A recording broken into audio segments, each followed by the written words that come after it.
খান জসিম, তিনি আমাদের জুলাই যোদ্ধা একমাত্র শিক্ষার্থী ঢাকা বিশ্ববিদ্যালয়ে যিনি চোখ হারিয়েছেন, অঙ্গ হারিয়েছেন। আমরা হচ্ছে নানান ক্যাটাগরি স্টেক হোল্ডারের মধ্য দিয়ে আমরা একটি জোটবদ্ধ ইলেকশনে যাচ্ছি।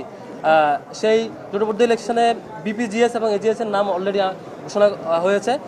লিবারেশন ওয়ার এবং ডেমোক্রেটিক মুভমেন্ট এই পোস্টটিতে যিনি প্রতিদ্বন্দ্বিতা করবেন আমাদের জোটের পক্ষ থেকে, তিনি হচ্ছে আমাদের ফাতিমা তাসনিম জুমা। ফাতিমা তাসনিম জুমা দেখতে পাচ্ছেন। আমাদের প্রার্থীরা একটু হাত তুলে জাস্ট করবেন। সায়েন্স অ্যান্ড টেকনোলজি এই পোস্টে প্রতিদ্বন্দ্বিতা করবেন ইকবাল হায়দার। হাত তুললে হবে। Iqbal Haider. Common room, reading room and cafeteria এই পোস্টে যিনি প্রতিদ্বন্দ্বিতা করবেন তিনি হচ্ছে উম্মে সালমা।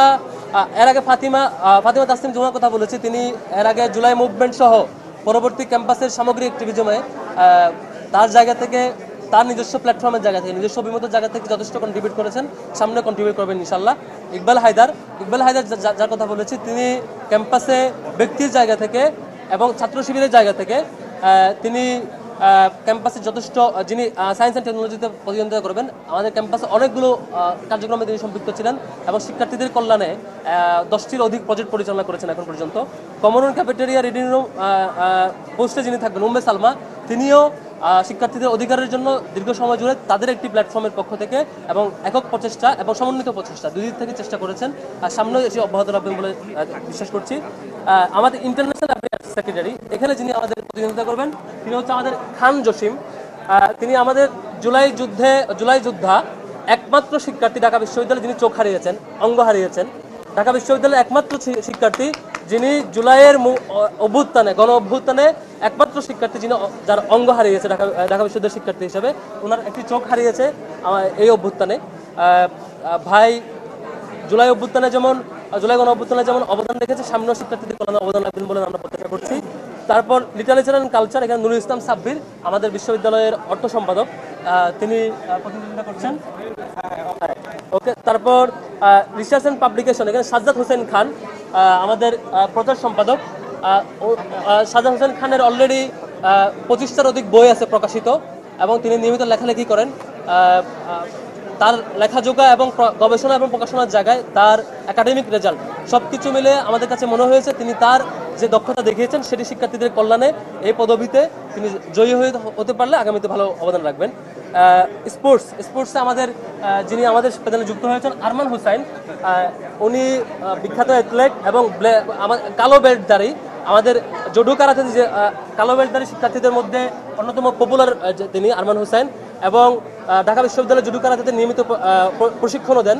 তিনি এখন পর্যন্ত একই সাথে বিশ্ববিদ্যালয়ের শিক্ষার্থীদেরকে নিজ উদ্যোগে, নিজের প্ল্যাটফর্ম উদ্যোগে প্রশিক্ষণ দিয়েছেন এবং মর্নিং নাইডার সহ নানা প্ল্যাটফর্ম থেকে তিনি শিক্ষার্থী হিসাবে এবং অন্যান্য সামাজিক কাজগুলোতে তিনি কন্ট্রিবিউট করেছেন। আশা করি সেই জায়গা থেকে স্পোর্টস এবং তার ক্যাপাসিটির জায়গা থেকে, যেহেতু তিনি কালো বেল্টধারী এবং একই সাথে অ্যাথলেটও এবং অন্যান্য ক্যাপাসিটিও আছে, আশা করি শিক্ষার্থীদের কল্যাণে যেভাবে কন্ট্রিবিউট করা দরকার এতদিন করেছে, সামনে এটা করতে পারবেন। আমাদের ট্রান্সপোর্ট, আমাদের পরিবহনে প্রতিদ্বন্দ্বিতা করবেন আমাদের আসিফ আবদুল্লাহ, যিনি আমাদের একটি বাস কমিটির সভাপতি ছিল, কিঞ্চিতের সভাপতি ছিল এবং পরিবহন নিয়ে ওনার পরিবহনের যে ক্রাইসিস, সংকট সবগুলো সম্পর্কে তিনি অবগত। ওনার জায়গাতে কন্ট্রিবিউট করতে হবে। একই সাথে তিনি ছাত্র শিবিরের একটি শাখার সভাপতি দায়িত্ব পালন করছেন।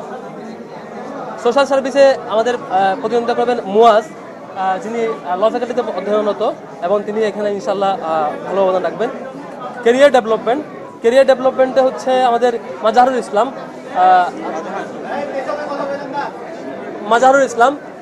ইসলামকে আপনারা নিশ্চয়ই চিনেন। মাজাহারুল ইসলাম এখন আমাদের বিশ্ববিদ্যালয়ে দায়িত্ব পালন করছেন। একই সাথে তিনি এ সময় জুড়ে তার কেরিয়ার সহ সাংগঠনিক দক্ষতার পাশাপাশি একাডেমিক কেরিয়ারে গোল্ড মেডেল প্রাপ্ত ছিলেন। সব কিছুতে তার এক্সপিরিয়েন্সের জায়গা থেকে আশা করি শিক্ষার্থীদের দিক থেকে কেরিয়ারের জন্য তিনি অবদান রাখতে পারবেন। হেলথ অ্যান্ড এনভায়রনমেন্ট, এখানে আমাদের প্রতিদ্বন্দ্বিতা করবেন আব্দুল্লাহ মিনহাজ, তিনি অন্য একটি প্ল্যাটফর্মের পক্ষ থেকে অ্যাক্টিভিজম করেন এবং একই সাথে শিক্ষার্থীর অধিকারের জন্য যেমন কাজ করছেন। ঢাকা বিশ্ববিদ্যালয়ে তিনি দীর্ঘদিন ধরে কাজ পরিচালনা করেছেন এবং ওনার ডিপার্টমেন্ট হচ্ছে হেলথ ইকোনমিক্স হওয়াতে এবং জুলাই আন্দোলনে উনি আহত হয়েছেন। উনি যখন তখন উত্তরায় থাকতেন, উত্তরায় ওনার নেতৃত্বে সহস্রাধিক শিক্ষার্থীদের নিয়ে আন্দোলন পরিচালনা করার সময় উনি ওনার চোখে আহত হয়েছিলেন। ওনার চোখ একেবারে খুবই ক্রিটিক্যাল মোমেন্টামে ছিল, সেখান থেকে সুস্থ হয়ে ফিরেছেন। আমরা আরেকজন জুলাই যোদ্ধাকে, আহত যোদ্ধাকে এবং হেলথ ইকোনমিক্স ডিপার্টমেন্টের শিক্ষার্থীকে এখানে পেয়েছি হেলথ অ্যান্ড এনভায়রনমেন্ট পোস্টে।